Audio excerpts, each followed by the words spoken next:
Hormuz में नाकेबंदी की वजह से दुनिया में तेल संकट गहराता जा रहा, लेकिन इसका समाधान होता नजर नहीं आ रहा। हालांकि शुरुआत में अमेरिका ने कुछ देशों पर लगे तेल निर्यात प्रतिबंधों को हटा दिया था, जिसमें रूस भी शामिल था। इसीलिए भारत लगातार रूस से तेल खरीदता रहा और देश में तेल की दिक्कत नहीं हुई। भारत दुनिया के सबसे बुरे तेल झटके से बच गया, लेकिन अब भारत के लिए ये विंडो भी बंद होती नजर आ रही है। इसकी वजह से अमेरिका ने भारत की रूसी तेल खरीद की छूट आगे नहीं बढ़ाई है।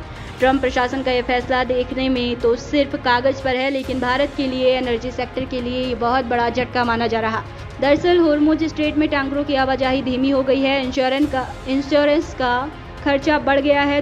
दुनिया भर में कच्चे तेल की कीमतें लड़ाई शुरू होने से पहले करीब $72 प्रति बैरल थी, जो अब बढ़कर $105 प्रति बैरल से ऊपर चली गई है। भारत के लिए अब दोहरी मुश्किल है। मिडिल ईस्ट में तेल का फ्लो स्थिर है, वहीं रूसी तेल पर अब फिर से बैन का खतरा है, और ये तब हुआ जब भारत में फ्यूल की कीमतें लगभग ₹3 बढ़ाई गई हैं। ऐसे में अब सवाल उठ रहा है कि क्या भारत में पेट्रोल डीजल की कीमतें और बढ़ेंगी। अब भारत के पास असल में क्या ऑप्शन बचे हैं?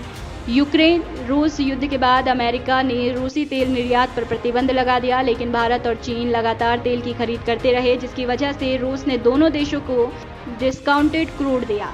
करीब 2 साल तक ये भारत के लिए महंगाई से बचाने वाला सबसे बड़ा कवच बना रहा। भारत ने बड़ी मात्रा में रशियन क्रूड ऑयल खरीदा, रिफाइनर कंपनियों ने अच्छा मार्जिन कमाया। समय के साथ साथ रूस भारत का सबसे बड़ा क्रूड सप्लायर बन गया। उसके बाद अमेरिका, इजराइल ने ईरान पर हमला कर दिया। जैसे जैसे फारस की खाड़ी और हॉर्मुज स्ट्रेट के आसपास तनाव बढ़ा, जिसके बाद तेल की कीमतों में बढ़ोतरी हुई। डर बढ़ गया कि सऊदी अरब, इराक, कुवैत और यूएई से सप्लाई में रुकावट आ सकती है। हॉर्मुज संकट के बीच अमेरिका ने कुछ समय के लिए पाबंदियों में छूट देकर नियमों में ढील दी।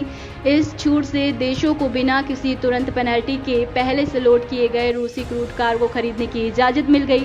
भारत ने इसे बढ़ाने के लिए बहुत जोर दिया। वॉशिंगटन कुछ समय के लिए मान गया, ये तर्क देते हुए कि ग्लोबल एनर्जी स्टेबिलिटी जरूरी है, लेकिन ट्रंप प्रशासन के इस फैसले से अमेरिका के अंदर पॉलिटिकल प्रेशर बढ़ता रहा। अमेरिकी सांसदों और यूरोपियन देशों ने कहा कि ये छूट असल में मॉस्को को ज़्यादा पैसा कमाने में मदद कर रही है, ऐसे समय में जब पश्चिम यूक्रेन युद्ध को लेकर रूस को फाइनेंशियली अलग थलग करने की कोशिश कर रहा है।